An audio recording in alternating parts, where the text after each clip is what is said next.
इमरान खान ने कहा था कि आर्मी चीफ कौम का बाप है, तो मैं अभी बताता हूं कि इमरान खान ने कभी भी ये नहीं कहा कि आर्मी चीफ कौम का बाप होता है। ये कभी नहीं कहा इमरान खान ने।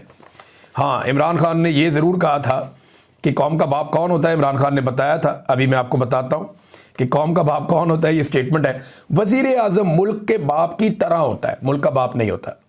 इमरान खान ने कहा था कि वज़ीर आज़म मुल्क के बाप की तरह होता है, कौम बच्चों की तरह होती है।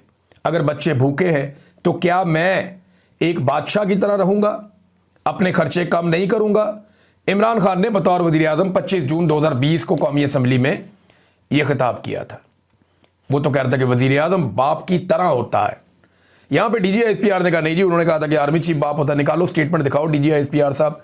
इस लेवल पे आपको ऐसी बददयानती और ऐसी गैर जिम्मेदारी का मुजाहरा नहीं करना चाहिए था।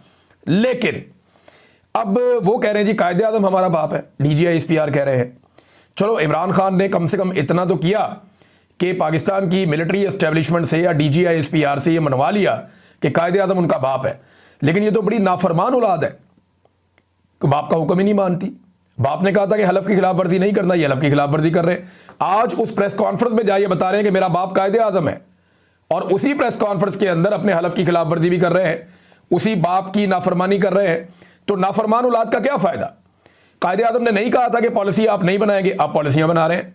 कायदे आज़म ने मना किया था कि आपका सियासत में और इंतज़ामी उमूर में कोई ताल्लुक नहीं है, आप इंतज़ामिया में भी मुदाखलत करते हैं, आप सियासत दिन रात कर रहे हैं। पूरी की पूरी आपकी प्रेस कॉन्फ्रेंस जो है वो सियासत के ऊपर मबनी थी, टका के आपने यहाँ पे सियासत की है।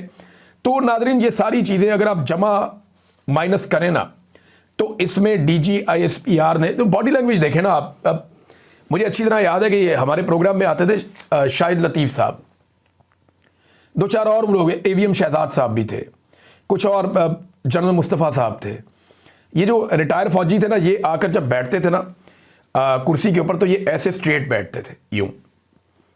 यानी मुझे एक दो दफ़ा पूछा लोगों ने कि ये खड़े होते हैं क्या? मैंने कहा नहीं, बैठे हुए होते हैं। उन्होंने कहा यार ये लोग बड़े स्ट्रेट बैठते हैं, बिल्कुल एक डेकोरम के साथ। मिलिट्री ऑफिसर है ना, रिटायर, तो उसकी एक बॉडी लैंग्वेज होती है, पूरी दुनिया में होती है, ये सिर्फ पाकिस्तान में नहीं होती। तो उसको इस बात का ख्याल रखना होता है कि वो जब बैठे तो उसका बॉडी पोस्चर एक मुजाहिद वाला, एक स्ट्रेट सोल्जर वाला बॉडी पोस्चर होना चाहिए, बिल्कुल सीधा ऐसे।